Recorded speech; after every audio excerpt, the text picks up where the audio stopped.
দাঁত ও মাড়ির স্বাস্থ্য সুরক্ষায় যা করণীয়।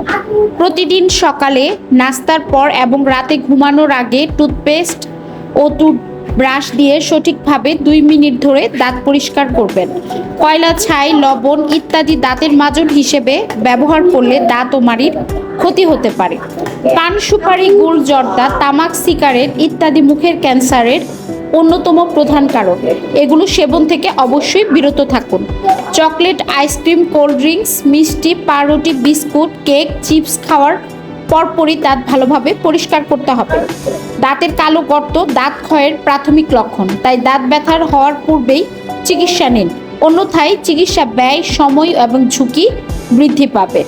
প্রতি 3 মাস পর পর টুথব্রাশ পরিবর্তন করা উচিত, কেননা ব্রাশের ব্রিসেল বেঁকে গেলে মাড়ির ক্ষয় হয়। নিয়মিত ডেন্টাল ফ্লসিং মাড়ির রোগ প্রতিরোধে সাহায্য করে। 2 দাঁতের মধ্যবর্তী স্থান পরিষ্কার করতে ডেন্টাল ফ্লসের বিকল্প নেই।